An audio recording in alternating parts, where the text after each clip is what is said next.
14 अप्रैल 2026 को बिहार की राजनीति में एक ऐसा भूकंप आया जिससे पूरी बिहार की राजनीति को हिलाकर रख दिया। नीतीश कुमार जो 20 साल से बिहार के सुशासन बाबू थे, अब वे कुर्सी छोड़ दिए और जिस इंसान को बिहार का मुख्यमंत्री बनाया जा रहा है उसका नाम है सम्राट चौधरी। लेकिन रुकिए, क्या आप जानते हैं कि इस सम्राट चौधरी को एक बार अंडर एज होने के आरोप में मंत्री पद से हटाया गया था? क्या आप जानते हैं कि ये आरजेडी, जेडीयू, बीजेपी ये 3 पार्टी बदले हैं और इनकी एजुकेशन क्वालिफिकेशन पर खुद प्रशांत किशोर ने आवाज उठाया। सम्राट चौधरी जो 7वीं पास हैं कि नहीं पास हैं नहीं मालूम। आज हम बिहार के नए सीएम का एक ऐसा चेहरा दिखाएंगे जो बिकाऊ मीडिया नहीं दिखाती। चलिए वीडियो को स्टार्ट करते हैं।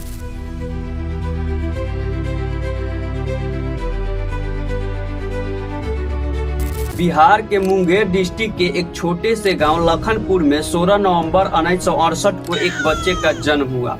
उस बच्चे का नाम रखा गया राकेश कुमार। हाँ, आप सही सुन रहे हैं, सम्राट चौधरी का असली नाम है राकेश कुमार। सम्राट उनका एलिस है, एक पॉलिटिकल आइडेंटिटी। सम्राट के पिता शकुनी चौधरी बिहार के एक बड़े नाम रहे जो 7 बार एमएलए और एमपी बने। माँ पार्वती देवी तारापुर के कॉन्स्टिट्यूशन से एमएलए रही। मतलब सम्राट चौधरी किसी गरीब घर से नहीं आते। ये बिहार की सबसे ताकतवर पॉलिटिक्स डायनिक्स में से एक है। राजनीतिक इनके लिए पेशा नहीं विरासत है और विरासत में राजनीतिक मिलता है, साथ में मिलता है पैसा, शक्ति और कंट्रोवर्सी। सम्राट चौधरी ने 1990 ईस्वी में एक्टिव पॉलिटिक्स में कदम रखा और वे 1999 ईस्वी में बिहार सरकार में एग्रीकल्चर मिनिस्टर बने। लेकिन इस मंत्री पद की शुरुआत एक विवाद से हुई, एक ऐसा विवाद जिसे आज तक बहुत कम लोग जानते हैं। साल था 1999। बिहार में राबड़ी देवी की सरकार थी। लालू प्रसाद यादव के कहने पर सम्राट चौधरी को हॉर्टिकल्चर एंड एग्रीकल्चर का मिनिस्टर बनाया गया। तभी बीजेपी और समता पार्टी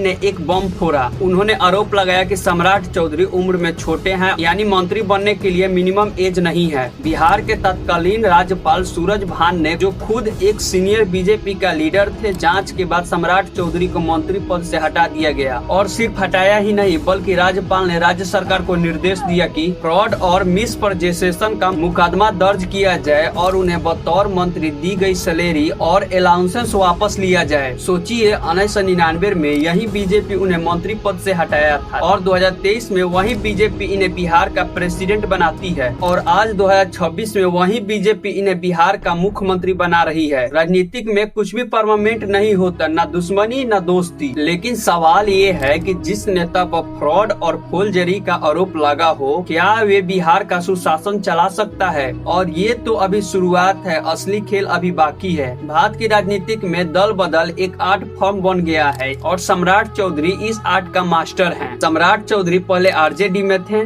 फिर जेडीयू में गए और अब वे बीजेपी में हैं और वे हर बार बेहतर मौके की तलाश में लगे रहे। जब लालू प्रसाद की आरजेडी पार्टी में थे तब राबड़ी देवी बिहार की मुख्यमंत्री थी, उस समय इन्हें मंत्री बनाया गया। फिर नीतीश कुमार की जेडीयू में गए जब एनडीए की हवा बही। फिर बीजेपी ज्वाइन किए जब अमित शाह का ओबीसी कार्ड चला। 3 पार्टी, 3 आइडियोलॉजी, एक मकसद, सत्ता। जब नीतीश कुमार ने 2022 में बीजेपी छोड़कर महागठबंधन बनाया तो सम्राट चौधरी बीजेपी में रहकर नीतीश कुमार पर हमलावर हो गए। उन्होंने नीतीश कुमार पर आरोप लगाया कि वे कुशवाहा और कुर्मी समुदाय के नेता को अपने के सिवा किसी को आगे नहीं बढ़ने देते हैं और अपने साथियों का इस्तेमाल अपने फायदे के लिए करते हैं। फिर नीतीश कुमार वापस एनडीए में आ गए तो सम्राट चौधरी उन्हें गले लगा लिया। वही नीतीश जिनके बारे में वे आलोचना कर रहे थे, यही है बिहार की राजनीति का जुमला, जो आज का दुश्मन कल का दोस्त। लेकिन क्या एक ऐसा नेता जो 3 पार्टी बदल चुका है, क्या ये जनता के प्रति लॉयल्टी रख पाएगा? और बिहार की राजनीति में एक और बड़ा सवाल उठा और इस बार उठाने वाले कोई विपक्षी नेता नहीं है बल्कि देश के सबसे बड़े पॉलिटिकल स्ट्रेटेजिस्ट प्रशांत किशोर थे। सम्राट चौधरी के एजुकेशन क्वालिफिकेशन को लेकर विवाद हुआ, जिसे इलेक्शन कैंपेन के दौरान प्रशांत किशोर ने इसे जोरदार तरीके से उठाया। प्रशांत किशोर का सवाल था कि सम्राट चौधरी का डिग्री असली है या नकली। सम्राट चौधरी जी अब मुख्यमंत्री बन गए हैं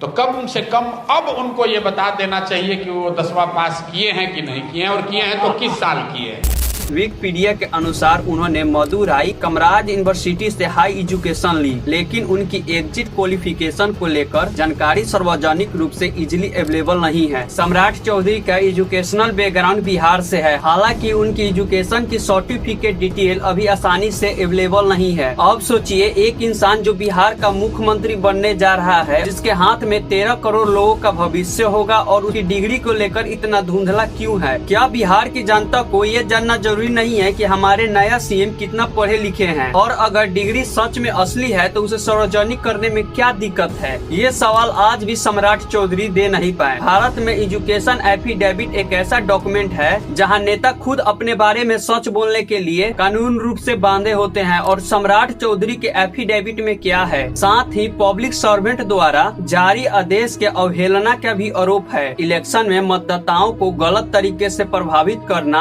और प्रीसोसेशन यानी कि किसी और के नाम पे वोट डालना, ये दोनों आईपीसी के तहत एक गंभीर अपराध है। अब एक बिहार का नया सीएम एक ऐसा इंसान होगा जिस पर इलेक्शन फ्रॉड से जुड़े आरोप है। क्या यह बिहार के सुशासन विरासत चला सकते हैं? हालांकि समर्थकों ने कहा कि इस कानूनी मामले में उनकी पॉलिटिकल एडवांटेज को नहीं रोका और वे लगातार बड़ी जिम्मेवारी संभाल रहे हैं। यही बिहार की त्रासदी है। जब क्राइम केस बिहार की पॉलिटिक्स को नहीं रोक सकता तो जनता को सोचना पड़ता है कि आखिर इस सिस्टम को कौन चला रहा है। मार्च 2021 में बिहार की विधानसभा में सम्राट चौधरी उस समय पंचायती राज मिनिस्टर थे। स्पीकर विजय सिन्हा ने उनसे एक एमएलए की सवाल की जवाब मांगा उनकी मिनिस्ट्री के काम के बारे में। इस वक्त सम्राट चौधरी और स्पीकर के बीच बहुत जोरदार बहस हुई, जिसने पूरी देश की ध्यान खींचा। बाद में चौधरी ने माफी मांगी, असेंबली की गरिमा का उल्लंघन स्वीकार करते हुए। जब आप कार्यालय में तो अपने विभाग में थोड़ा ठीक है, समीक्षा कर लीजिएगा। बहुत व्याकुल नहीं होना है,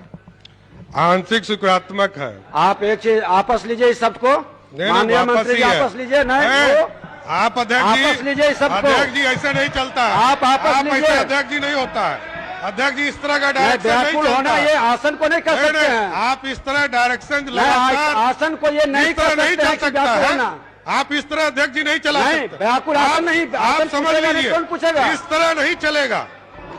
बहुत व्याकुल नहीं होइए।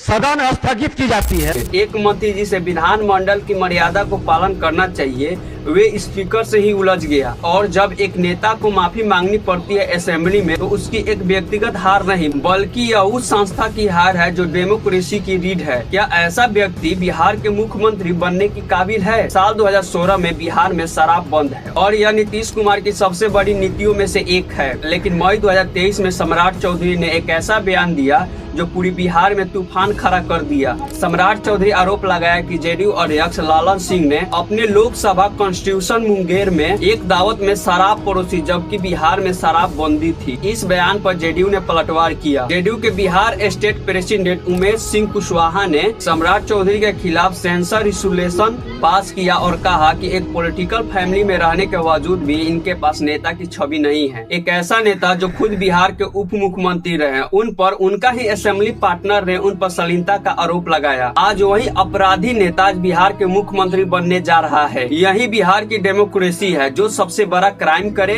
वही सबसे बड़ा नेता बने। सम्राट चौधरी बताइए, इस देश में मैं कैमरे पर कह रहा हूं कि इससे ज्यादा आपराधिक चरित्र का आदमी इस पूरे देश में इतने बड़े पद पर नहीं है। इस व्यक्ति पर 7 लोगों की हत्या का आरोप।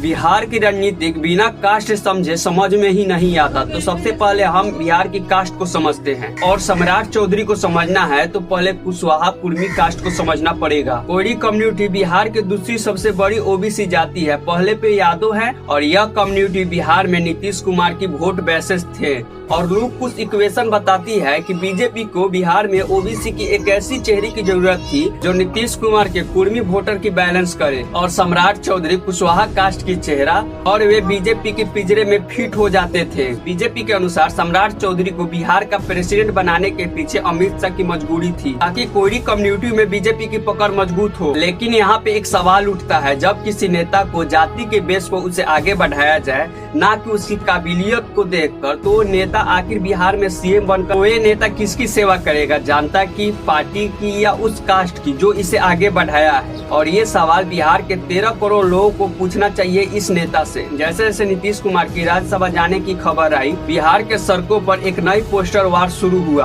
पटना में बीजेपी ऑफिस के सामने सम्राट चौधरी की बड़ी पोस्टर बनाकर लगाया गया कि अगला सीएम सम्राट चौधरी बनेंगे। एक पोस्टर में लिखा था, वाल्मीकि समाज की संघ का पुकार है, बिहार में सम्राट चौधरी का सरकार हो। और इस पोस्टर वाले मामले पे बीजेपी की क्या जवाब? तो Bihar BJP media incharge Danish Iqbal ने कहा, मुझे नहीं पता कि ये पोस्टर कौन लगाया है और किसने इस पोस्टर को हटाया है। पार्टी ने तो इस मामला से अपना पल्ला झाड़ लिया। यही है इंडिया पॉलिटिक्स का मैनेजमेंट। काम करो और उसके बाद जब काम हो जाए तो उसके बाद क्या करो, कह दो कि मुझे नहीं पता ये किसने किया। सम्राट चौधरी बिहार के नए सीएम बनने जा रहे हैं। वे पोस्टर सक्सेसफुली एक्सपेक्टेड है, लेकिन अभी वो बिहार के सीएम नहीं बने थे। अभी तक मैं जब तक ये वीडियो चढ़ाऊंगा तब तक वे बिहार का सीएम बन चुके होंगे। अब बात करते हैं उनके उस क्राइम की जिसकी वजह से नेताजी यहाँ पे पहुँचे। क्योंकि बिहार में है, आप जितना ज्यादा क्राइम कीजिएगा आप उतने ज्यादा पद पे रहिएगा। जो मैं डाटा में नहीं दिखाने वाला हूँ, इनकी पैटर्न में वो एक चीज दिखती है। पहला pattern, optimistic politics. Samrat Chaudhary RJD, JDU से बीजेपी सब पार्टी बदले। हर बदलाव के पीछे एक सवाल है, क्या ये आइडियोलॉजी थी या ऑप्टिन्यूटी? और दूसरा पैटर्न ये है, अकाउंटेबिलिटी से भागना। जो विधानसभा में स्पीकर के साथ बहस, उनके सर्टिफिकेट को लेकर विवाद हुआ था, ये सब से ये भागते रहे। क्राइम केस भी इन पे है, लेकिन इसको भी ये आज तक एक्सप्लेन नहीं कर पाए। एक मीडिया पूछती है कि आपकी डिग्री कहाँ है, बार बार प्रशांत किशोर उठाते हैं, वे एक अपराधी है, वे 9वीं फेल है, तब भी आप जवाब नहीं देते हैं। तो जानते हो क्या बोलते हैं कि देखो तुम पूछोगी तो मैं बता दूंगा। ऐसे में किसी अन्य व्यक्ति की बातों के जवाब हम नहीं देते हैं। यही है हमारे बिहार के नए सीएम जिनकी चरित्र भी अच्छी नहीं है। कंट्रोवर्शियल स्टेटमेंट, ये लीडरशिप है या अहंकार? सम्राट चौधरी के पॉलिटिकल जर्नी में एक ट्विस्ट है कि वे कभी नीतीश कुमार की कट्टर आलोचक थे और आज वे नीतीश कुमार से मिलकर आज बिहार का वे नए सीएम बनने जा रहे हैं। ये क्या है, किसी को गाली दो फिर उसके साथ मिल जाओ। यही है बिहार की राजनीति। बिहार के लोगों को समझना पड़ेगा कि कौन नेता किसके लायक है, उसके बाद उसका स्थान प्रदान करना पड़ेगा। क्योंकि ये लोग जितना क्राइम करते हैं ना उतने ज्यादा ऊपर जाते हैं। ये नहीं कि क्राइम करो तो तुम्हारी पॉलिटिक्स करियर रुक जाए, तो नहीं। जो क्राइम कर कर आता है, पॉलिटिक्स में ढुक जाता है, उसकी सब गंदगी साफ हो जाता है। यही है पॉलिटिक्स। ये चीज बिहार की जनता को तय करना होगा। और सबसे बड़ी सवाल, बिहार एक ऐसा स्टेट है जो आज भी गरीबी, नीति आयोग की एसडीएम की लिस्ट में बिहार हमेशा नीचे रहा है। बिहार में हर साल लाखों युवा रोजगार के लिए दूसरे स्टेट में जाते हैं। क्या सम्राट चौधरी, जिनकी कैरियर हमेशा कंट्रोवर्सी में रहा हो, पॉलिटिकल फैमिली से आते हो, क्या वे बिहार की भविष्य को चेंज कर पाएंगे? लेकिन क्या फिर बिहार एक ऐसे नेता के हाथ में चला गया है जो फिर बिहार को इसी स्थिति में छोड़कर आगे बढ़े? बिहार का जनता जो 20 साल से सुशासन का इंतजार कर रही थी, उन्हें अब एक सुशासन का वादा सुनाई देगी। लेकिन इस बार सावधान रहना, क्योंकि हर बिहार में नए सीएम जो आते हैं एक उम्मीद लेकर आते हैं, लेकिन फिर भी बिहार को इसी स्थिति में छोड़कर वे आगे बढ़ जाते हैं। अगर आपको लगता है बिहार की जनता को कि सच जानना जरूरी है तो इस वीडियो को शेयर करें, लाइक करें और इस चैनल को सब्सक्राइब करें। तो अपनी कमेंट में अपनी राय बताएं। तब तक के लिए बाय बाय।